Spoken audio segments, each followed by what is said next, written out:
दोस्तों, हमारी कहानी कच्ची डोरियां को इतना प्यार देने के लिए आप सबका तहे दिल से शुक्रिया। आपके प्यारे प्यारे कमेंट्स पढ़कर खुद को मोटिवेट करके वापस से अपनी बैटरी चार्ज करके हम एक बार फिर से हाजिर हैं आपके सामने एक नई और मज़ेदार कहानी के साथ। उम्मीद करते हैं यह कहानी सिरफिरा दिल भी आपको उतनी ही पसंद आएगी। तो चलिए चलते हैं एक नए सफ़र पर, नए किरदारों के साथ। दूर दूर तक फैला खाली मैदान, तेज चमकता सूरज, गर्मी की वजह से घास काफी हद तक सूखी हुई नजर आ रही थी। उसने दूर नजरें दौड़ाई। एक छोटे से टीले के पीछे से उड़ता काला धुआं दिखाई दिया। उसे देखकर लग रहा था जैसे कुछ जल रहा है। वो दौड़ के वहां पर पहुंची कि उसने देखा कि दो तीन डेड बॉडीज वहां जल रही थी। अचानक अपनी वाइट होंडा सिटी में बैठी वो लड़की घबरा जाती है। ये पहली बार नहीं हुआ था कि वो खुली आंखों से सपने देख रही थी। कहते हैं हमारी सारी इंद्रियों में से एक होती है छठी इंद्री, जो कि बार बार हमें हमारे आने वाले समय के बारे में बताती रहती है। कुछ में वो आभास इतना गहरा होता है कि उन्हें लगता है जो भी वो देख रहे हैं या जो भी उन्हें दिखाई दे रहा है वो एकदम सच है। सुबह के 9:30 बजे का टाइम हो रहा होगा। वो कार से अपने ऑफिस के लिए जा रही थी। कौन थी ये लड़की और कुछ दिनों से उसे ये अजीब सा आभास क्यों हो रहा था, जैसे उसके साथ कुछ तो बुरा होने वाला है। जिंदगी के रुख अपनी मर्जी के कहाँ होते हैं, जिधर हवा चल दी वहीं हम होते हैं। दिखने में जितना सरल लगता है, क्या जिंदगी उतनी सरल होती है? कल तक सब ठीक होता है तो आज की उलझी उलझी होती है। ये जिंदगी कहाँ अपनी होती है? ये जिंदगी कहाँ अपनी होती है? वो अपनी ड्राइविंग सीट पर बैठे ना जाने क्या क्या सोच रही थी कि ट्रैफिक सिग्नल ग्रीन हो गया और पीछे से तेजी से हॉर्न की आवाज़ से वो थोड़ी चेतना में आई। अरे जा रही हूँ, क्या मशीन लाइफ हो गई है, एक सेकंड भी नहीं है लोगों के पास। उसने गुस्से में बड़बड़ाते हुए अपनी गाड़ी का गियर चेंज किया और आगे बढ़ने लगी। थोड़ा रिलैक्स होकर उसने अपना एफएम चालू किया। तो किस्से कहानियों की दुनिया में आपका स्वागत है। आज आपने सुना कैसे प्रिया और जय पहली बार मिले थे। देखकर तो लग नहीं रहा था कि उनकी कुछ बनने वाली है, पर किस्मतों का खेल है। क्या पता इस लड़ाई से ही दोनों को प्यार हो जाए। आगे की कहानी सुनने के लिए आप बने रहिए मेरे यानी आपके अपने आरजे वेद के साथ। कल मिलते हैं। शब्बा खैर, आदाब, नमस्ते। ओहो, आज का एपिसोड भी चला गया। वो गुस्सा होते हुए बोली। ना जाने क्या हो गया था उसे, हर चीज़ पर गुस्सा आता था। ये उसका फेवरेट शो था जो कि वो रोज़ घर से ऑफिस जाते हुए बीच में सुनती थी। वो भी आज मिस हो गया। ये थी ईशानी, ईशानी कोहली, तेज तर्रार गुस्से की धनी पंजाबी कुड़ी। मुंबई, सुबह के 10 बजने वाले थे। नेहरू कॉम्प्लेक्स की सफ़ेद और नीले रंग से रंगी हुई एक आलीशान 16 मंजिला इमारत। पार्किंग में कई महंगी गाड़ियां पार्क थी। चूंकि 10 बज चुके थे तो सारे फ्लोर्स पर ऑफिस लगभग शुरू हो चुके थे। गार्ड भी सारी गाड़ियां पार्क होने के बाद गेट बंद करके अपने कामों से फुर्सत होकर अब चाय पीने में बिजी थे। अचानक से ईशानी अपनी कार से आई और गेट के बाहर से जोर से हॉर्न मारने लगी। एक गार्ड ने देखा और चाय का सिप लेते हुए दूसरे गार्ड को कहा, जा गेट खोल, वरना ये औरत किसी दिन गेट तोड़ के आ जाएगी। इसका रोज का है, एक तो टाइम पे आती नहीं, फिर महारानी बन के जोर जोर से हॉर्न मारती है। हाँ भाई, कहते हुए दूसरा सिक्योरिटी गार्ड उठा और गेट खोल के सलाम मैम किया। ईशानी के लिए तो जैसे सामने जितने भी लोग थे कोई मायने ही नहीं रखते थे। उसने दुगनी तेजी से गाड़ी अंदर की और पार्किंग में लगाई। तभी दूसरा सिक्योरिटी गार्ड दौड़ के आया और अपनी बेल्ट ठीक करते हुए बोला, मैम ये माथुर साहब की पार्किंग है, फ्लोर नंबर 16 के मालिक। ये उनकी रिजर्व पार्किंग है, आप गाड़ी कहीं और लगा लीजिए। इतना कहकर वो चुप हो गया। वो जानता था उसने मगरमच्छ के मुंह में हाथ डाला है। एक बार मगरमच्छ भी अपना मुंह बंद कर ले, पर यह औरत नहीं। गार्ड मारे डर के आगे कुछ नहीं बोला। ईशानी ने अपनी विंडो का ग्लास नीचे करके अपने गोगल हटाते हुए उसे ऊपर से नीचे तक देखा। अपनी गाड़ी बंद की और कार से नीचे उतरी। चरहरी काया, बालों में सलीके से बनाई हुई pony, black trouser, white shirt, एक हाथ में ब्लेज़र और दूसरे में अपना लैपटॉप बैग उठाए ईशानी गाड़ी से उतरकर गार्ड के सामने खड़ी उसे ऊपर से नीचे तक घूर रही थी। सीनियर गार्ड को लगा लड़के की शामत आ गई। वो तुरंत वहां दौड़ के पहुंचा। मैडम, ये बस यही बता रहा था कि ये जगह रिजर्व है, आप कहीं और गाड़ी लगा लीजिए। सीनियर गार्ड बात को संभालते हुए बोला। उस लड़की ने अपने गोगल नीचे किए और दूसरे गार्ड को देखकर बोली, ये ले चाबी, जहाँ मन करे लगा दे, मैं नहीं हिलाने वाली इस कार को यहाँ से, समझे। वो जाते हुए दोबारा रुकी और पलट के कहा, और सुन, 6 बजे मेरा ऑफिस बंद होता है, मुझे ये गाड़ी वहाँ लिफ्ट के आगे चाहिए, सुना। वो अपनी भूरी भूरी आंखें लाल करते हुए बोली और भुनभुनाती हुई बिल्डिंग के अंदर पहुंची। कोई भी इंसान पैदाइशी कड़वा नहीं होता। जिंदगी के तजुर्बे और हालात उसे इस कदर मजबूर कर देते हैं कि वो खुद ब खुद ही बदलने लगता है। अपनी 30 साल की उम्र में ईशानी ने कितना कुछ सहा था। अपने बीते सालों के बारे में तो ईशानी सोचना भी नहीं चाहती थी। किस्मत नहीं बदलती किसी से इश्क करने से, हम ज़रूर बदल जाते हैं। वो जल्दी में कदम बढ़ाती हुई बिल्डिंग के अंदर पहुंची और लिफ्ट के सामने जाकर उसने लिफ्ट बुलाने के लिए बार बार बटन दबाना चालू किया। बार बार वो अपने हाथों में पहनी घड़ी देख रही थी और मन ही मन सोच रही थी, एक तो लेट, और ये लिफ्ट भी ना जाने कहाँ अटकी पड़ी है। लोग भी सारी बातें इन्हें लिफ्ट के डोर ओपन करके ही करनी होती हैं। उसने बड़बड़ाते हुए देखा कि लिफ्ट 12वें फ्लोर पर अटकी पड़ी थी। उसने गुस्सा करते हुए दोबारा लिफ्ट का बटन दबाया। उसने अपना फ़ोन निकाला और स्क्रॉल करने लगी। थोड़ी देर में लिफ्ट आई और गेट ओपन हुआ। उसने लिफ्ट में देखा कि लिफ्टमैन लिफ्ट में नहीं था। उसका ऑफिस 14वें फ्लोर पर था। ईशानी को लिफ्ट से 14वें फ्लोर पर जाना था। ईशानी वहीं ठिठक गई। ये उसकी ज़िंदगी का एक और सच था कि उसे अकेले लिफ्ट में जाने से डर लगता था और 14वें फ्लोर तक सीढ़ियों से जाना उसे कहीं से भी प्रैक्टिकल नहीं लगा। वो वहीं इधर उधर लिफ्टमैन का इंतज़ार करती रही। मन ही मन कहती रही, कोई तो आओ यार। कुछ देर इधर उधर देखते लिफ्ट बंद हो गई और फिर से चली गई।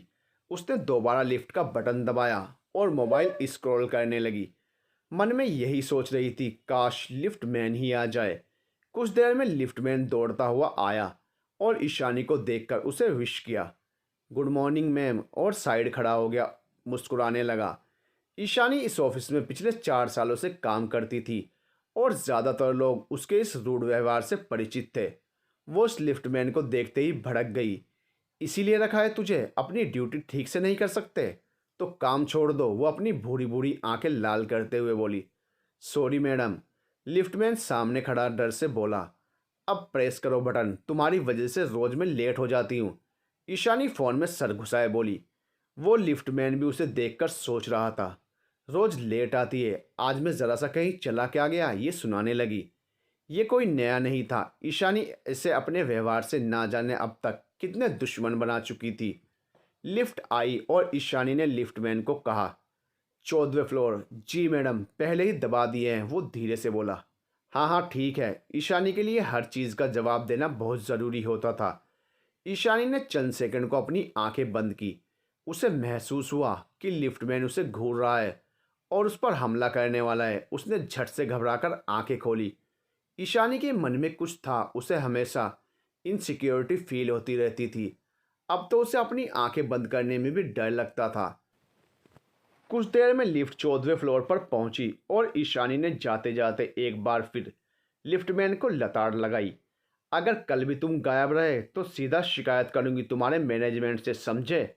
लिफ्टमैन ने बस हाँ में मुंडी हिला दी। ये थी ईशानी के दिन की शुरुआत। कहते हैं जिंदगी के कड़वे अनुभव इंसान को तोड़ देते हैं, पर क्या इतना कि वो अपनी शख्सियत ही बदल दे। ये ईशानी आज से कुछ सालों पहले तक ऐसी नहीं थी, पर क्या करें, जिंदगी के थपेड़ों ने उसे भी सब कुछ सिखा दिया। लोगों से लड़ते झगड़ते ईशानी जल्दबाजी में ऑफिस में एंटर हुई। यह था ईशानी का ऑफिस। यह एक मैगजीन का ऑफिस था। वो इसी मैगजीन के ऑफिस में चीफ एडिटर थी। ईशानी जल्दी से अपने कैबिन में एंटर हुई कि उसके बॉस विभा का लैंडलाइन पर कॉल आया। ईशानी ने झट से फ़ोन उठाया। सामने से आवाज़ आई, ईशानी, अगर ऑफिस पहुंच गई हो तो क्विक मेरे कैबिन में आओ, और साथ में कविता एंड अखिल भी मुझे मेरे कैबिन में चाहिए विद इन 5 मिनट्स। इतना कहते हुए विभा ने फ़ोन रख दिया। इसको क्या हुआ? ईशानी बड़बड़ाते हुए कैबिन से तुरंत बाहर निकली और कविता के पास पहुंचकर रुकी। अरे क्या हुआ तू अचानक से? कविता उसे देखते हुए बोली और चेयर से खड़ी हुई। विभा के केबिन में चल, अभी बुलाया है, कुछ अर्जेंट मीटिंग है। कहते हुए वो कविता की पानी की बोतल उठाकर पीने लगी कि उसके पास एक टॉल हैंडसम लड़का आकर खड़ा हो गया। देखने में 30-31 साल का लग रहा था। सो ब्यूटीफुल लेडीज, कहाँ के लिए सवारी निकल रही है आप दोनों की? कहते हुए उसने ईशानी के कंधे पर हाथ रखा। अच्छा हुआ अखिल तुम यहीं मिल गए, चलो विभा बुला रही है। कहते हुए ईशानी ने उसका हाथ अपने कंधे से हटाया। ईशानी आगे और कविता और अखिल उसके पीछे चल दिए। तो डायरेक्ट क्यों नहीं कह देता उसको? कविता चलते हुए अखिल से कहने लगी। अखिल ने धीरे बोलने का इशारा करते हुए फुसफुसाकर पूछा, क्या? यही कि मरे जा रहे हो, उसके बिना रह नहीं सकते? ये वो सब कह दो। कहते हुए कविता जोरों से हंसने लग गई। उसकी हंसी की आवाज़ से ईशानी पलटी और डांट लगाते हुए बोली, खुद भी मरेगी और मुझे भी मरवाएगी। विभा बहुत गुस्से में थी, समझी? अब चुप रहना। कविता ने हंसते हुए अपना मुंह बंद किया। अखिल धीरे से कविता को बोला, चुप करा देना तुझे, और तू मुझे राय दे रही थी इससे सब कुछ कहने की।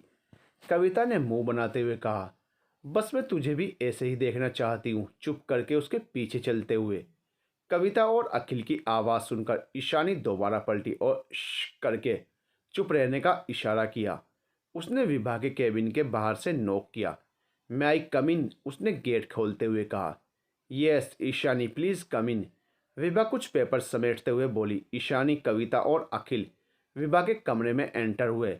विभा की डेस्क पर बहुत सारे पेपर्स बिखरे पड़े थे और वो उन्हें चेक कर रही थी। ईशानी घुसते ही उसका हाल देखकर बोली, Vibha what is wrong with you? ये डेस्क की क्या हालत कर रखी है? कहते हुए उसने विभा के पेपर समेटने में हेल्प करने लगी। अगर ऐसा ही चलता रहा तो थोड़े टाइम में ये कंपनी कोई भी टेक ओवर कर लेगा। विभा बहुत परेशान लग रही थी। और रही बात इस मंथ के एडिशन की, तो ऐसे कोई भी स्ट्रॉन्ग न्यूज़ या स्टोरी नहीं है, ना ही कवर पेज स्टोरी जो इस मैगजीन को पॉपुलर कर सके। पिछले 6 मंथ में प्रॉफिट ज़ीरो के बराबर हुआ है। कंपनी लॉस में जा रही है और मिस्टर रॉय मुझे बार बार वार्निंग दे रहे हैं। विभा एक साथ इतना कहकर चुप हो गई। चिल, इट्स ओके, तुम बैठो, पानी पियो। ईशानी ने उसका हाथ थाम के उसे कुर्सी पर बैठाया। कविता ने बढ़कर उसे पानी का गिलास दिया। ईशानी ने पानी का गिलास लिया और विभा की तरफ बढ़ाया।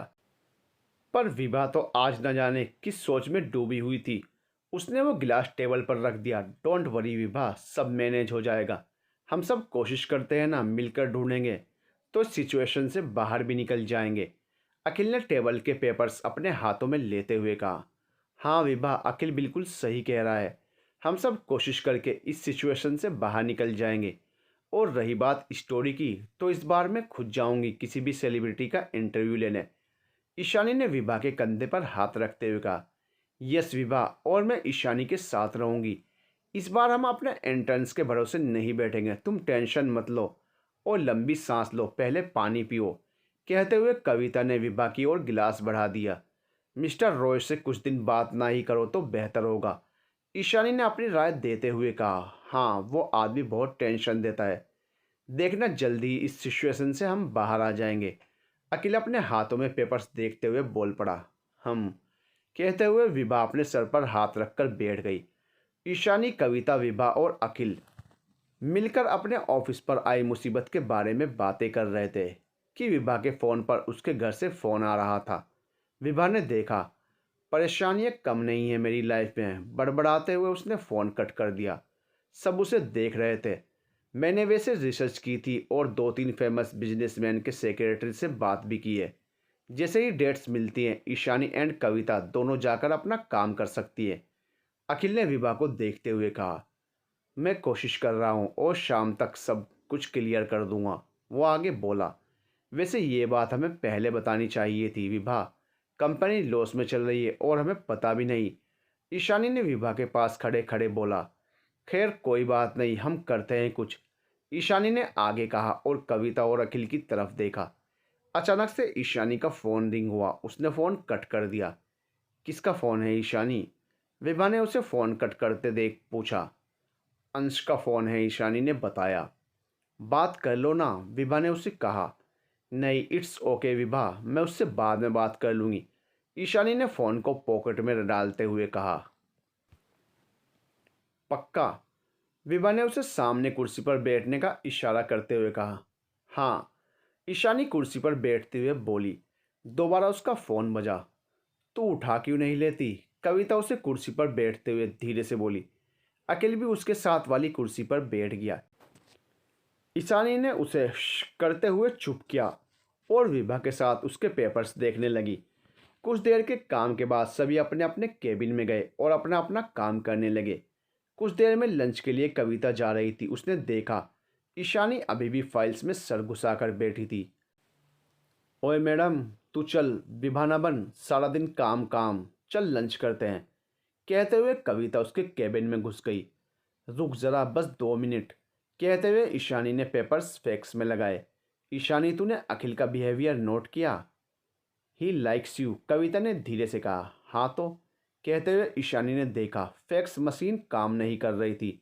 उसने जोर से उसे एक पंच लगाया। कविता चुप हो गई, उसके पास गई। मुझ पर गुस्सा आ रहा है तुझे? तो मुझ पर निकाल, इस बेचारी बेजुबान ने तेरा क्या लिया है? कविता उस फैक्स मशीन के ऊपर प्यार से हाथ फेरते हुए बोली। यार, ये ज़रूरी है क्या? जिंदा रहने के लिए प्यार मोहब्बत करो। नहीं मतलब, क्या चाहती है? तूने की शादी अभी तक? ईशानी ज़ोर से बोली। आंखों में हल्की सी नमी दिखने लगी उसके। उसने अपना मुंह फेर कर पलकें झपकाकर उसे ठीक किया। कविता समझ गई थी। उसने पीछे से ईशानी को हक किए हुए कहा। ईशु, इतना गुस्सा क्यों करती है? अपना कल भूलेगी तभी तो आने वाला कल बना पाएगी ना। वो आगे बोली। ईशानी को भी लगा बेवजह ही वो चिढ़ गई थी कविता पर। सॉरी यार, अब भरोसा उठ सा गया है, इन सब चीज़ों से दोबारा ये हरकत नहीं प्लीज़। ईशानी ने पलटते हुए कहा। हाँ मेरी माँ, अब चल, वरना हमेशा की तरह गाजर का हलवा ख़त्म हो जाएगा। मेरे नसीब में बस वही एक मिठास है, वो भी मुझसे छिन जाएगी। कविता क्यूट सी स्माइल देते हुए बोली। चल मेरी माँ, कहते हुए ईशानी हंस दी। जल्दी, कहते हुए कविता उसे लेकर कैंटीन की तरफ बढ़ गई। खाना निपटने के बाद ईशानी अपने केबिन में वापस आ गई। उधर अखिल लगा हुआ था कि इस मंथ के एडिशन के लिए किसी बिजनेसमैन का तो अपॉइंटमेंट मिल जाए। 2 जगह से निराशा मिलने के बाद फाइनली उसे मीत मेहता के सेक्रेटरी से बात करने के लिए फ़ोन किया। मीत मेहता एक जाना माना बिजनेसमैन था। नॉर्मली वो लोगों से मिलता कम ही था और सुना था कि उसने कई टीवी रिपोर्टर्स को ऐसा लताड़ा था कि लोग उससे मिलने के नाम से भी घबरा जाते थे। अखिल ने मीत मेहता के सेक्रेटरी मिस्टर राम कुमार को फ़ोन लगाया। मिस्टर राम उस वक्त मीत मेहता के केबिन में मौजूद थे। राम कुमार ने फ़ोन उठाया। इधर से अखिल बोला। सर, मैं न्यूवी मैगजीन के कॉरपोरेट ऑफिस से बोल रहा हूँ। मेरा नाम अखिल है और मैं मीत सर के इंटरव्यू के बारे में आपसे बात करना चाहता हूँ। न्यूवी मैगजीन? ये कौन सी मैगजीन है भाई? और मीत सर नहीं देते इंटरव्यू एवे ही फालतू की मैगजीन के लिए। रखिए आप फ़ोन, कहते हुए मिस्टर राम कुमार ने उसे लताड़ लगाई। मीत अपने लैपटॉप में कुछ करते हुए रुक गया और उसके कानों में न्यूवी का नाम गूंजने लगा। रुकिए मिस्टर राम, वो एकदम बोला। उसकी आवाज़ अखिल के कानों तक पहुंची। जी सर।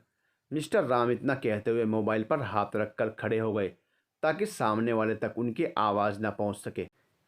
आप फिक्स कीजिए अपॉइंटमेंट कल मॉर्निंग शार्प 9 o'clock। मीत उन्हें देखते हुए बोला। लेकिन सर, मैगजीन बहुत फेमस नहीं है, मिस्टर राम ने अपनी राय देते हुए कहा। उसने मीत की तरफ देखा, फिर अपने आप को संभालते हुए कहा। नो प्रॉब्लम सर, मैं टाइम दे देता हूँ। मीत के कानों में अभी भी न्यूवी गूंज रहा था।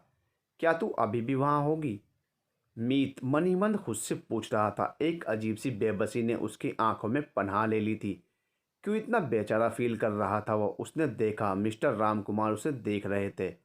उनसे आंखें चुराकर वो दोबारा अपने लैपटॉप में कुछ टाइप करने लगा, पर उसके कान और उसका दिमाग पूरी तरह फ़ोन पर होने वाली बातचीत पर था। इश्क की गाली बस यही तो निशानी है। चेहरे पे बेचैनी, होठों पे खामोशी और आंखों में पानी है। मीत बस मिस्टर राम कुमार से अपना हाल छुपाकर अपना काम करने लगा। अखिल अभी भी फ़ोन पर था। उसे रुकिए मिस्टर राम के बाद कुछ सुनाई नहीं दिया था। सामने से दोबारा मिस्टर राम कुमार की आवाज़ आई। वो चौकन्ना हो गया। जी मिस्टर, क्या नाम बताया था आपने? सामने से मिस्टर राम कुमार बोले, जी अखिल। अखिल ने जवाब दिया, हाँ अखिल जी। मिस्टर मीत मेहता आपसे कल सुबह 9 बजे मिल सकते हैं। आप घर पर ही उनका इंटरव्यू अरेंज करवाइएगा और कोशिश कीजिएगा सब कुछ 1 घंटे से ज़्यादा न चले। मिस्टर राम कुमार सामने से बोले, जी thank you sir, thank you so much. कहते हुए अखिल अपनी एक्साइटमेंट छुपाते हुए बाय करते हुए फ़ोन कट करके दौड़ता हुआ सीधा विभा के कैबिन में पहुंचा। विभा घुसते ही वो जोरों से बोला। विभा कुछ काम में बिजी थी, वो एकदम से चौंक गई। गुड न्यूज़ है विभा, अखिल हाँफते हुए बोला। क्या? विभा उसे फटी आंखों से देखते हुए बोली। मिस्टर मीत मेहता राजी हो गए हैं मैगजीन के कवर पेज पर आने के लिए। अखिल अपने हाथों की उंगलियों से विनिंग पोज बनाते हुए बोला, क्या? विभा उसके पास आई और उसका हाथ पकड़ के पूछने लगी। यस, अब शायद हमारी इस बार की एडिशन में कुछ दमदार होगा। अखिल चहकते हुए बोला, yes Akhil, I am so happy. Ishani और कविता को भी इन्फॉर्म करते हैं। कहते हुए विभा ने जल्दी से ईशानी को फ़ोन घुमाया। ईशानी कुछ आर्टिकल्स चेक कर रही थी, उसने फ़ोन उठाया। उसके हेलो कहते ही विभा खुशी से बोली, ईशानी जल्दी से मेरे केबिन में आओ। होल्ड ऑन, क्या हुआ, इतना खुश कैसे? ईशानी चौंकते हुए बोली, अरे आओ ना, कवर पेज का बंदोबस्त हो गया है। विभा सामने से बोली, वाह अभी आती हूँ। कहते हुए ईशानी अपना काम वहीं छोड़ के विभा के कैबिन की तरफ बढ़ गई। विभा ने कविता को भी फ़ोन करके कैबिन में बुलाया। जैसे ही ईशानी कैबिन में एंटर हुई, उसने देखा अखिल विभा को फ़ोन पर इंस्टाग्राम खोलकर मीत मेहता के पिक्चर्स दिखा रहा था। He is so handsome. Vibha अपनी आंखें मटकाते हुए बोली, हाँ सच्ची। अखिल ने हाँ में हाँ मिलाते हुए कहा, क्या कर रहे हो दोनों? ईशानी ने उन्हें फ़ोन में घुसे हुए देखकर पूछा। इतने में कविता भी वहाँ पहुँच गई। हमें मिस्टर मीत मेहता का कल का इंटरव्यू का अपॉइंटमेंट मिल गया है। काफ़ी मेहनत के बाद वो राजी हुए हैं। देखा, आखिर मैंने कर ही दिखाया। अखिल इतराते हुए बोला, वाओ। कविता जोरों से खुशी से चिल्लाई। दिखा ज़रा फ़ोन। कहते हुए उसने अखिल से मोबाइल छीना और ईशानी को मीत के पिक्चर्स दिखाने लगी। ईशानी जड़वत अपनी जगह पर खड़ी थी और बेसुध सी मीत की पिक्चर्स देख रही थी।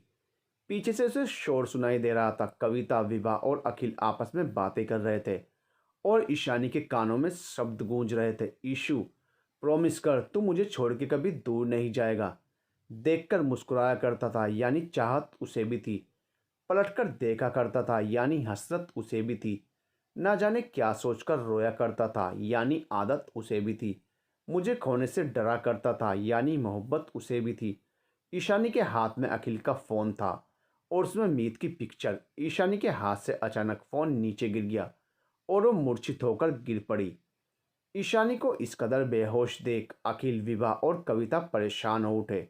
अखिल ने उसे उठाकर विभा के कैबिन में लगे सोफे पर लेटाया। कविता घबराई सी बोली, डॉक्टर को कॉल करें क्या?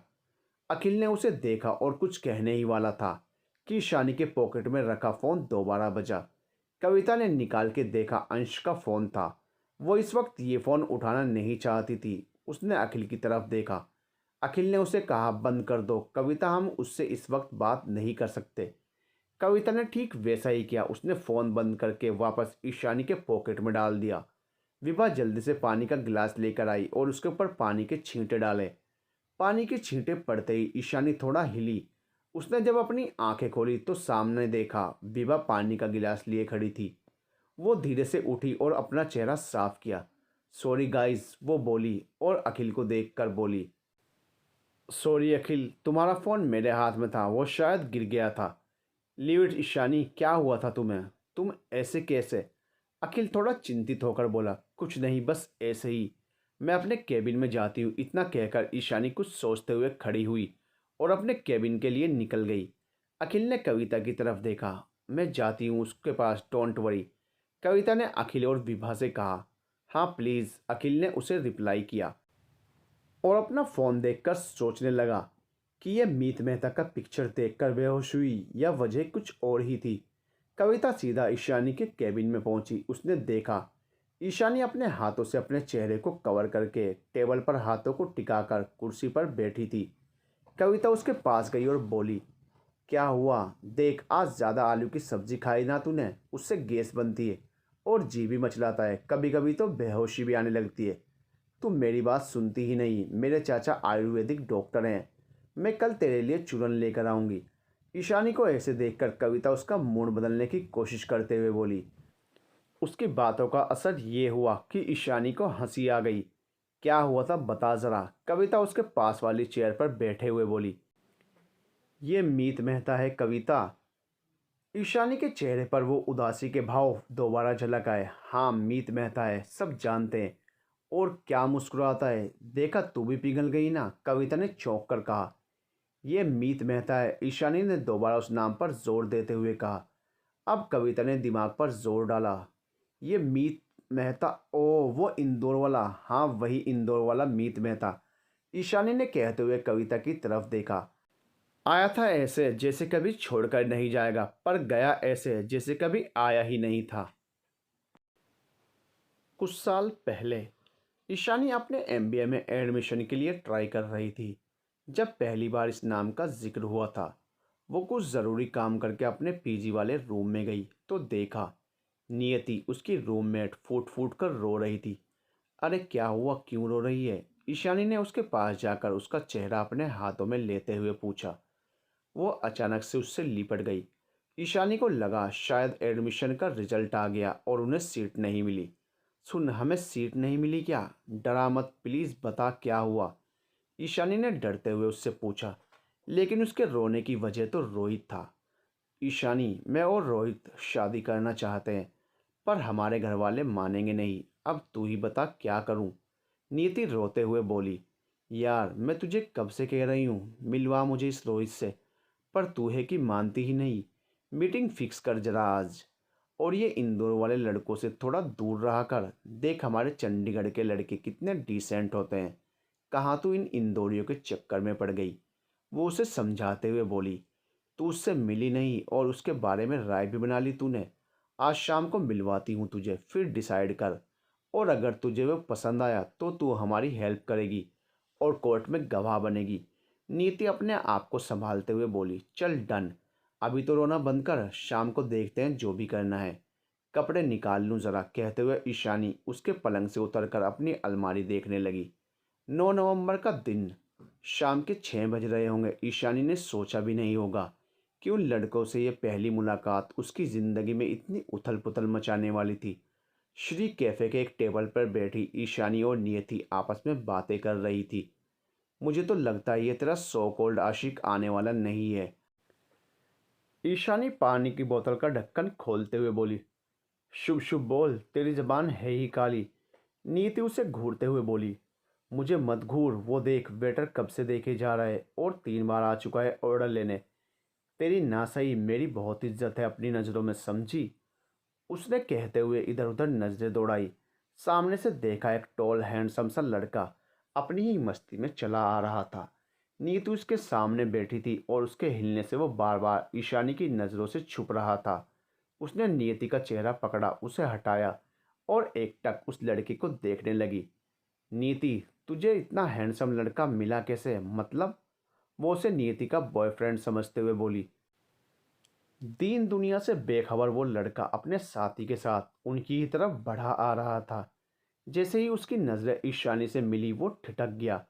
वो नेवी ब्लू टॉप और वाइट जींस में बैठी उसे परी नज़र आ रही थी। एक नज़र में भी प्यार होता है, वो ऐसा मानने वाले लड़कों में था नहीं। पर जो भी उसे लग रहा था उसने तो उसकी पुरानी सारी सोच और अक्ल पर पर्दा डाल दिया था। मन में तो जैसे वायलिन बजने ही लगा था। वो एकदम ठिठका। यार रोहित, तुझे इतनी बला की सुंदर लड़की कहाँ से मिली?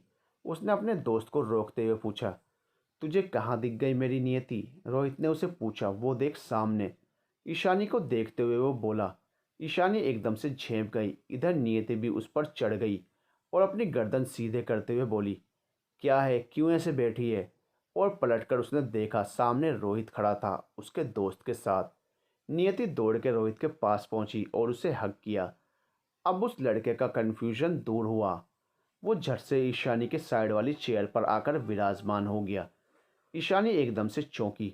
ओह हेलो मिस्टर, क्या प्रॉब्लम है? वो उसे कह ही रही थी कि इतने में नियति रोहित के साथ वहां पहुंची। ईशानी, ये है रोहित और ये मिस्टर। उसने उस लड़की की तरफ देखा। वो ईशानी को देखे जा रहा था।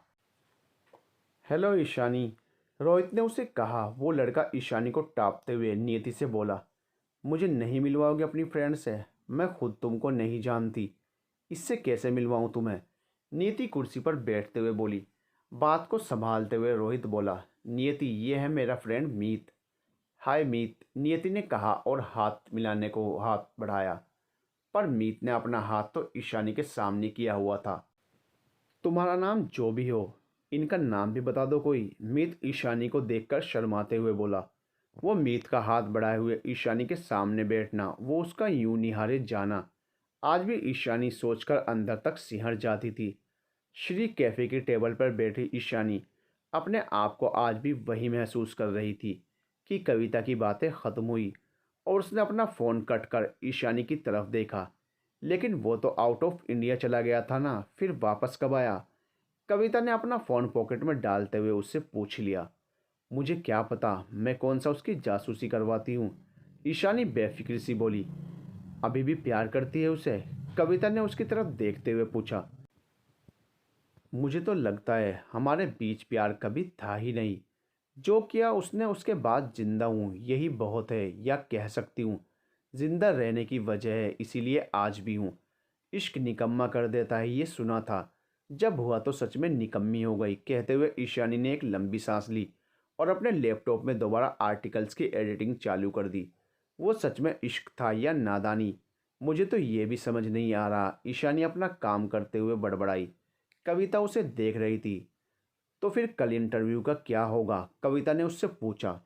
हम दोनों जाने वाले थे इस बार। नहीं कविता, मैं नहीं जाऊंगी चाहे कुछ भी हो जाए, तुझे ही सब संभालना है, ईशानी ने दो टूक में अपना जवाब दिया। ईशानी प्लीज़ यार, कविता आगे बोली। देख कविता, मैं तेरी हर बात सुन लेती हूँ, पर जहाँ बात उसकी आएगी मैं तेरी कोई बात नहीं सुनूंगी। आज तो उसका नाम लेने से भी नफरत हो रही है, मैं नहीं जाऊंगी, ईशानी थोड़ा रूड होते हुए बोली। अच्छा बाबा, मैं समझाती हूँ विभा को, और तू टेंशन मत ले, अंश का फ़ोन आ रहा था, तू बात कर लेना एक बार। कविता ने कहा। ओह, पहले क्यों नहीं बताया तूने? ईशानी ने पॉकेट में हाथ डालते हुए कहा। और हाँ, मैं जाती हूँ, विभा से बात करती हूँ कि ईशानी को कुछ और काम है। मैं और अखिल कल मिस्टर मीत मेहता से मिलने चले जाएंगे, कविता उसके कैबिन से बाहर जाते हुए बोली। ईशानी ने झट से अपना फ़ोन निकाला और अपनी माँ सुखविंदर जी को फ़ोन किया। कहाँ रहती है तू ईशानी? थोड़ी भी परवाह है कि नहीं? बच्चा रोते रोते सो गया। कैसी माँ है तू? वह एकदम से फटे लाउड स्पीकर की तरह उस पर बरस पड़ी। ठंड पा मेरी सुखी, ईशानी ने उन्हें मनाते हुए कहा। थोड़ा बिजी थी, और आज विभा ने बताया कंपनी लॉस के बारे में, तो आज काम ज़्यादा है। आप उसे समझाना और रात का खाना भी आप ही खिला देना। आप तो जानती हो वो खाना खाने में कितना चूजी है, ईशानी कुछ सोचते हुए कहने लगी। मैं तो कह ही रही हूँ, तू भी उसकी थोड़ा फिक्र कर लिया कर, कहते हुए सुखी जी ने फ़ोन कट किया। ईशानी थोड़ी सी उदासी लिए अपना काम दोबारा करने लगी। शाम के 5 बजने वाले थे। कहा जाता है मनुष्य बड़ा विचित्र प्राणी है, उसे तन्हाई में वो याद करना अच्छा लगता है जो उसे तकलीफ दे। मुस्कुरा तो हम किसी के भी साथ सकते हैं, पर हमारे आंसू हमारे अपने होते हैं, और हम में से ज़्यादातर उन्हें अकेले में ही जाया करते हैं। ईशानी को भी आज रह रहकर मीत की याद आ रही थी। उस दिन कैफे टेबल पर हुआ इंट्रो, वो पहली बार उससे हाथ मिलाना, वो पूरे बदन में सरसराहट का होना, ऐसा लग रहा था जैसे कल ही की बात हो। ईशानी खो गई फिर से उन्हीं यादों में। उस दिन की कॉफ़ी, वो गॉसिप, और रोहित और नियति की शादी की प्लानिंग सब हो रही थी उस वक्त। और मीत बैठा अपने ही ख्यालों में खोया, कभी शर्माता, कभी मुस्कुराता, जैसे बात उसकी शादी की चल रही हो। ठीक है तो कोर्ट मैरिज करते हैं, और गवाह हैं ही ईशानी और मीत। रोहित कॉफ़ी का सिप लेते हुए बोला। वो तो ठीक है, पर एक बार तुम लोग घर वालों से बात कर लेते तो ठीक रहता, ईशानी उन्हें समझाते हुए बोली। नहीं मानेंगे ईशानी, तू जानती है ना, नियति मायूस होकर बोली। हाँ, जब मियाँ बीवी राजी तो क्या करेगा काजी। मीत भी बीच बीच में अपनी उपस्थिति दर्शा रहा था। जैसे ही ईशानी ने उसकी तरफ देखा, वो होले से मुस्कुरा दिया। ईशानी ने अपना सर पीट लिया। कहाँ वो नियति को समझाने आई थी, और खुद ही फंसती जा रही थी मीत के मायाजाल में। कुछ देर में मीत के फ़ोन पर एक कॉल आया, और वो जैसे ही साइड में गया, ईशानी ने रोहित से पूछा। यार रोहित, ये तुम्हारे दोस्त का दिमाग ख़राब है क्या? देखो कैसे चीप हरकतें कर रहा है, चीपड़ों की तरह घूरे जा रहा है। इतना कहकर ईशानी चुप हो गई। अरे नहीं यार, वो बहुत अच्छा है। अब तुम लग ही इतनी प्यारी रही हो कि वो संभाल नहीं पा रहा है अपने आप को। इसमें उसकी क्या गलती है, तुम हो ही इतनी खूबसूरत। कहने को रोहित ने कह तो दिया, फिर नियति के बारे में सोचकर जब उसकी तरफ देखा तो घबरा गया। नियति अपनी आंखों से आग उगल रही थी। ये जो गुस्सा नियति को आया वो तो किसी भी लड़की को आ ही जाता है। इसलिए तुझे अपनी बाकी की फ्रेंड से नहीं मिलवाती मैं, समझा? मुंह देखो कितना फाड़ रखा है। लड़कियां देख ही नहीं कि शुरू हो जाते हो। नियति गुस्से में उफनते हुए बोली, मैंने तो कहा ही था ये प्यार व्यार कुछ नहीं होता, सारे लड़के ऐसे ही होते हैं। तू ही फंस गई इन गुंडों के चक्कर में। ईशानी अपना फर्ज पूरा करते हुए आग में घी डालने में कामयाब हुई। ओ हेलो मैडम, आप चुप ही रहो तो अच्छा है। और गुंडा किसको कहा आपने? डिसेंट फैमिली के बच्चे हैं। रोहित अब ईशानी को टारगेट करते हुए बोला। तीनों गुस्से में खड़े हो गए। रोहित को ईशानी पर गुस्सा आ रहा था, नीति को रोहित पर, और ईशानी और नीति लगी हुई थी उसकी क्लास लेने में। इतने में मीत आ गया। वो उन्हें एक दूसरे पर गुस्सा होते हुए देख ठिठका, फिर पूछा, क्या हुआ, तुम सब खड़े क्यों हो गए? शादी की सारी प्लानिंग हो गई? ये देख, एक और चिपड़ा आ गया। तब से मुंह खोल के घूरे जा रहा था मुझे। कोई और दिख गई तो उसे देखेंगे। ईशानी मीत के पास जाकर उसे उंगली दिखाते हुए बोली, देखिए आप सुंदर हैं, इसका ये मतलब नहीं कि आप कुछ भी बोलेंगी। और आप मेरे इतने करीब मत आइए। मीत थोड़ा शर्माते हुए नीचे देखकर उसे समझाने लगा। देखा, आ गया औकात पर, शुरू हो गया लड़की को मक्खन लगाने में। ईशानी कुछ भी करके नीति को यह समझाने की कोशिश में लगी थी कि लव शव कुछ नहीं रखा है। बिल्कुल सही कहा तूने ईशानी, अब मुझे समझ आया। और है क्या तुझ में रोहित जो मैं तुझसे शादी करूं? लाइन लगी पड़ी है मेरे पीछे। अब नियति पूरी तरह से ईशानी की तरफ थी। चल यहाँ से, कहते हुए ईशानी ने नियति का हाथ पकड़ा। ओए तुम जाओ, उसको कहाँ ले जा रही हो? रोहित ने नियति का दूसरा हाथ पकड़ लिया। दोनों के बीच में नियति झूल रही थी कि मीत बीच में कूद पड़ा। रोहित, तू उसको ऐसे कैसे कुछ भी बोल सकता है? मीत ईशानी को देखकर मुस्कुराते हुए बोला, तू दोस्त है या दुश्मन? वो नीति को भड़का रही है और तू उसको सपोर्ट कर रहा है। रोहित मीत को डांटते हुए बोला, देखिए ईशानी जी, मैं आपसे माफ़ी मांगता हूँ, प्लीज़ इन प्यार के पंछियों को ऐसे अलग मत कीजिए। मीत ईशानी के सामने हाथ जोड़कर खड़ा था। ओए वो अलग नहीं कर रहे, सारी गलती इस रोहित की ही है। मुझे अब सब समझ आ गया है। चल ईशानी, कहते हुए नीति अपना हाथ छुड़वाकर ईशानी के साथ जाने लगी। ईशानी ने पार्किंग में अपनी स्कूटी निकाली और नियति झट से पीछे सवार हो गई। रोहित दोबारा दौड़ के उसके पीछे गया और नियति को रोकने की कोशिश की, पर नियति ने उसे धक्का दिया और वो दोनों निकल गई। रायता पूरी तरह फैल गया। कहाँ नियति शादी करने आई थी और कहाँ ईशानी ने सब पर पानी फेर दिया था। रोहित वहीं खड़ा उन्हें जाते हुए देख रहा था। मीत पीछे से आया और बोला, चली गई, अब क्या अपनी आंखें उनके पीछे हॉस्टल तक ले जाएगा? अब क्या होगा मीत? रोहित परेशान सा बोला। कोई ना, शाम को पीने का बंदोबस्त करता हूँ मैं। मीत उसके कंधे पर हाथ रखते हुए बोला, साले वो चली गई और तुझे पीने की पड़ी है? रोहित उसे घूरते हुए बोला, ओ हेलो, तेरा दर्द दूर करने की कोशिश कर रहा हूँ और तूने खुद अपने पैर पर कुल्हाड़ी मारी। तेरी वजह से मेरा घर वैसे ही बचने से पहले टूट गया। मीत अपना दुखड़ा रोते हुए बोला, तेरा घर साले? उस लड़की का नाम मत लेना। मेरी बसी बसाई ज़िंदगी उसने तबाह कर दी। रोहित का गुस्सा ठंडा होने का नाम नहीं ले रहा था। और दोस्ती अपनी जगह, प्यार अपनी जगह। उसको कुछ मत बोल, मैं उसकी खातिर सब कुछ छोड़ सकता हूँ। मीत ख्वाबों में खोया खोया सा बोला। फिर उसने देखा रोहित रुआसी सी शक्ल लेकर खड़ा था। अरे यार तू चल, अभी कुछ ना कुछ सॉल्यूशन निकल ही जाएगा। तेरा यार अभी जिंदा है और मुझे भी तेरी भाभी मिल ही गई है, उसको ऐसे नहीं छोड़ सकता मैं। और नहीं मानी तो? रोहित का रोना चालू था, फिर शायरी पढ़ना। फिर हुआ कुछ यूं कि वो अपने रास्ते में, मैं अपने रास्ते, कहते हुए मीत को हंसी आ गई। साले, कहते हुए रोहित ने मीत के गले में हाथ डालकर उसकी गर्दन दबाई। अबे मर गया तो कभी बाहर नहीं आ पाएगा तू, चल कुछ सोचते हैं। वैसे वो एमबीए के लिए किस कॉलेज में एडमिशन ले रही है?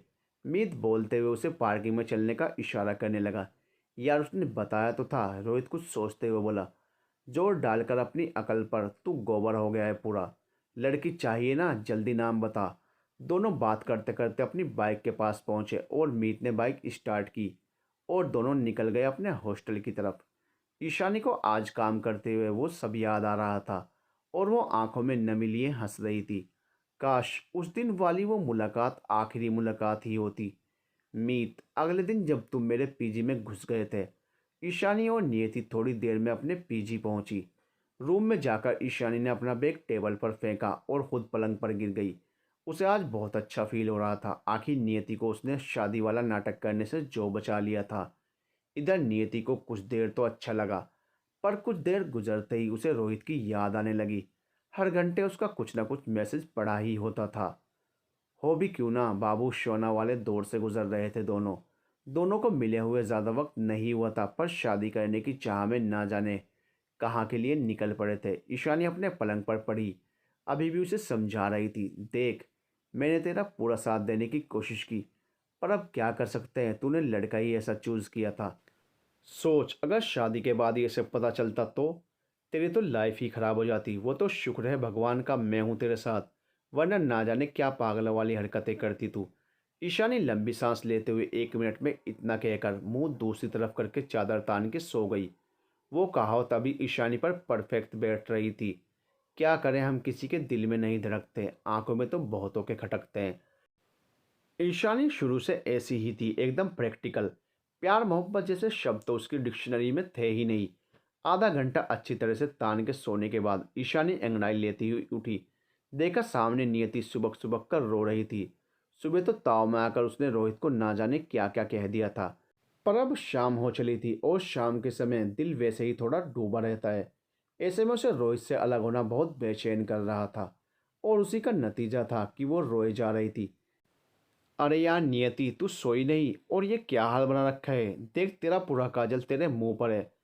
कोई और तेरी रूममेट होती तो हार्ट अटैक से मर जाती। वो तो मैं बहुत स्ट्रांग हूँ, भूत चुड़ैल से डरती नहीं। ईशानी सफाई देते हुए उसके पास आकर बैठ गई और उसके आंसू पोंछते हुए बोली, तू नहीं समझेगी ईशानी, बहुत याद आ रही है उसकी। नियति ने जोर से गला फाड़कर रोना शुरू कर दिया। अरे यार धीरे, अभी वार्डन आ जाएगी, फिर रोते रहना ये रोना। ईशानी उठ के अपने रूम का गेट बंद करते हुए बोली। और उसको परवाह होती तो एक फ़ोन तो करता। ईशानी ने बराबर घी में आग डालना शुरू कर दिया। हाँ देख, एक भी मैसेज नहीं, आज तो पूछा भी नहीं कि मेरे बाबू ने खाना खाया। नियति दोबारा अपना फ़ोन देखते हुए बोली। ईशानी ने सर पीट लिया, कैसे झेलते हो यार तुम लोग ये सब ड्रामा। 4 महीने में इतना सब नाटक करना होता है इन लड़कों को। चल अब तू चुप हो जा, 2-3 दिन याद आएगी फिर भूल जाएगी। तो हम एक काम करते हैं, सुबह उठ के बाहर घूमना आएंगे, क्या बोलती है तू। और एक चीज़ हमेशा याद रखना, जो रुलाए उसके साथ कभी मत रहना। जो तुझे हंसा सके हमेशा उसके साथ रहने की कोशिश करना। ईशानी कहते हुए मुस्कुरा दी और ईशानी बातों से नियति को चुप करने में कामयाब भी रही। चल उठ, अब थोड़ा मुंह धो ले, गोलगप्पे खा कर आते हैं, ईशानी उसे उठाते हुए बोली। मेरा मन नहीं है, नियति अपने बिस्तर पर दोबारा लेटते हुए बोली। चुप कर, मैंने पूछा नहीं कि तू आ रही है या नहीं, मैंने कहा कि हम जा रहे हैं, चल अब। ईशानी अपनी सैंडल्स डाल के बाहर जाने को रेडी होते हुए बोली। नियति उठ के उसके साथ निकल गई। दोनों पीजी के बाहर ठेले पर गोलगप्पे खा रही थी। इधर से मीत और रोहित उनके पीजी के चक्कर काटते हुए वहीं घूम रहे थे। उन दोनों को देखकर रुककर एक सब्जी वाले के पीछे छुपकर उन्हें सुनने लगे। देख, तेरे रोहित से ज़्यादा सुकून तो इन गोलगप्पों में है। ईशानी गोलगप्पा खाते आंखें मटकाकर बोली। रोहित ने सुना उसका मन क्या ईशानी का गला दबा दे। वो जैसे ही उसकी तरफ बढ़ा, मीत ने खींच के उसे वापस चुप किया। सही कह रही है ईशानी, देख एक फ़ोन नहीं किया उसने इसके बाद। नियति अपने गोलगप्पे का वेट करते हुए बोली। कोई नहीं, अच्छा लड़का मिलेगा तुझे, तू है ही हुस्न परी। ईशानी आगे बोली। रोहित अपना मुंह लटका के वापस बाइक के पास आ गया। अबे तू चला क्यों आया, मीत ने उसके पास आकर पूछा। और क्या बचा है देखने और सुनने को, तू शाम को पीने का जुगाड़ करने वाला था ना, चल। अब अरिजीत सिंह और पिए बिना मैं मर जाऊंगा। रोहित बाइक के पीछे वाली सीट पर बैठ गया। मीत आगे बैठ के गाड़ी लेकर जाने लगा कि ईशानी की नज़र उस पर पड़ गई। वो देख, साले टपोरी लड़कियों का पीछा करते हैं। ईशानी बाइक की तरफ उंगली करते हुए बोली। कहाँ? नीति उन्हें देखने की कोशिश में बोली।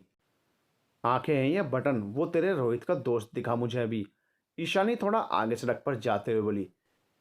कुछ भी दिखता है तुझे, ब्रेकअप मेरा हुआ है और वो तुझे दिख रहे हैं। नियति रोनी सूरत बनाकर बोली। ओ मेरी नरगिस, अब बंद कर रोना, चल चलते हैं घर, दोबारा ये दिखाना तो टांगे तोड़ दूंगी। ईशानी एकदम दबंग स्टाइल में बोली। दोनों कुछ देर में अपने पीजी पहुंची। उधर मीत और रोहित सीधे पीजी पहुंच गए। निकाल मीत, आज तो ये गम बिना दवा दारू के नहीं मिटने वाला, रोहित एक जगह बैठते हुए बोला। मीत ने भी पूरा साथ देते हुए गिलास लगाए और दोनों ने पीना चालू किया। 2-3 गिलास अंदर जाते ही रोहित के अंदर का आशिक जाग गया और वह रोते रोते बोलने लगा। इस दुनिया की कोई राक्षसी ताकत तुझे मेरा होने से नहीं रोक सकती नियति। उस राक्षसी को मैं मार डालूंगा। मीत, तलवार कहाँ है? वो कहते हुए डोलते हुए खड़ा हो गया। सर, मैं आपके साथ चलूंगा। मीत उसे सैल्यूट करते हुए तन के खड़ा हो गया। चलो, कहते हुए रोहित रूम से बाहर निकला और मीत उसके पीछे। दोनों सीधा खड़े तक नहीं हो पा रहे थे। दोनों गिरते पड़ते बाहर निकले। देखा लॉन में घास काटने वाली इलेक्ट्रिक मशीन पड़ी थी। अब रोहित ने जाकर उसे पकड़ लिया। आज सारी घास तेरा भाई काटेगा। स्विच चालू कर मीत। मीत ने जाकर स्विच ऑन कर दिया। अब रोहित ने उस मशीन को जोरों से पकड़ा हुआ था। वो मशीन इधर उधर जा रही थी और रोहित घसीटता हुआ उसके पीछे पीछे। कुछ देर भागने के बाद जैसे तैसे रोहित ने वो मशीन को छोड़ा और वहीं गिर गया। मीत उसके पास आया और बोला, यार तूने ठीक से नहीं काटी, देख थोड़ी और रह गई। मेरा घर बसने से पहले टूट गया और तुझे घास की पड़ी है। और फिर जोर से आवाज़ करके रोने लगा। यार रोहित, एक बात कहूँ, तेरी ना शक्ल ऐसे है कि पता ही नहीं चलता तू रो रहा है या भौंक रहा है। मीत ने उसकी तरफ देखते हुए कहा, सच में क्या? तू मेरा भाई जो भी बोलता है सच बोलता है। वो मीत को गले लगाते हुए बोला। चल तेरी नीति को लेकर आते हैं। मीत बड़ा भाई बनते हुए बोला, हाँ चल। रोहित बोल पड़ा। दोनों जाकर बाइक पर बैठ गए। 15 मिनट दोनों ऐसे ही बैठ रहे बिना बाइक को स्टार्ट किए। भाई बहुत देर से गाड़ी चला रहे हैं, अभी तक उनका पीजी क्यों नहीं आया? मीत अपने पीछे टिक कर बैठे रोहित को हिलाते हुए पूछ बैठा। रोहित चौंक के उठा और बोला, हाँ आ गया होगा, देखो। उन्होंने आसपास देखा। अरे ये तो अपना पीजी ही है। बहुत दूर तो नहीं था उनका पीजी यहाँ से, फिर इतना टाइम क्यों लग रहा है? मैं बहुत थक गया हूँ, अब तू चला। कहते हुए मीत आगे से पीछे बैठ गया और रोहित को आगे खिसका दिया। अब रोहित ने सच में गाड़ी स्टार्ट कर दी। दोनों गिरते पड़ते सड़कों पर आने जाने वाले वाहनों से बचते बचाते ईशानी और नीति के पीजी तक पहुंच गए। वहां उन्होंने देखा मेन गेट पर गार्ड जोर जोर से खराटे ले रहा था। दोनों उसके पास गए। इसकी ना मोटर जंग खा गई, देख कैसे आवाज़ कर रही है। मीत उसकी नाक दबाते हुए बोला, हाँ इसकी मशीन में 2 बूंद सांडे के तेल की लगा के छोड़ देते हैं। चल लेकर आते हैं। रोहित उसे वापस ले जाते हुए बोला, अरे पहले तेरी नीति को उठा लेते हैं फिर जाएंगे। मीत उसे बिल्डिंग के पीछे ले जाते हुए बोला। दोनों ने देखा। उन्हें फर्स्ट फ्लोर पर बालकनी के पास ईशानी खड़ी दिखाई दी। रोहित जोर से चिल्लाया, ए लड़की, प्यार की दुश्मन। मीत ने उसे चुप करके पेड़ के नीचे छिपा दिया। ईशानी को कुछ शोर सुनाई दिया पर उसे कुछ दिखाई नहीं दिया। चल ऊपर चढ़ जाते हैं। मीत उस पेड़ को देखते हुए बोला, हाँ, और उस लड़की को किडनैप करके कुत्तों को खिला देते हैं। रोहित झूमता हुआ बोला। दोनों पेड़ पर चढ़कर जैसे तैसे बालकनी में पहुंचे जहां ईशानी खड़ी थी। उन्होंने झांक कर देखा, ईशानी और नीति कोल्ड ड्रिंक पी रही थी। रोहित रोते हुए बोला, देख मेरी जिंदगी की चाय में मक्खी गिराकर खुद कोल्ड ड्रिंक के मज़े ले रही है। ला रुमाल दे, इसको किडनैप कर लेते हैं। मीत झूमते हुए बोला और रुमाल लेकर अपने मुंह पर बांध लिया। पर बेहोश कैसे होगी वो? रोहित सर खुजाते हुए बोला, तेरा मोजा दे, उससे तो पक्का बेहोश हो जाएगी। मीत ने कहा और उसका पैर पकड़ के उसका मोजा निकाल लिया। वो जैसे ही अंदर घुसे ईशानी डर गई। उनके चेहरे पर रुमाल बंधा था जिससे उनका चेहरा दिखाई नहीं दे रहा था। नियति, दौड़, चादर दे, चोर घुस गए हैं, ईशानी ने नीति को कहा। नीति से चादर लेकर दोनों को लपेट के ईशानी और नीति उन्हें कूटने लग गई। रोहित और मीत दोनों मार खाकर और शराब की वजह से बेहोश हो गए। ईशानी ने देखा, उसने चादर हटाई और जब उनके रुमाल खोले सिर पीट लिया। ये देख, ऐसे गुंडे मवाली हैं ये, वो नीति को दिखाते हुए बोली। हेल्प कर जरा, दोनों को उठाकर कुर्सी से बांध देते हैं, तब अकल ठिकाने आएगी इनकी। कहते हुए उन्होंने उन दोनों को कुर्सी पर बांध दिया। To be continued.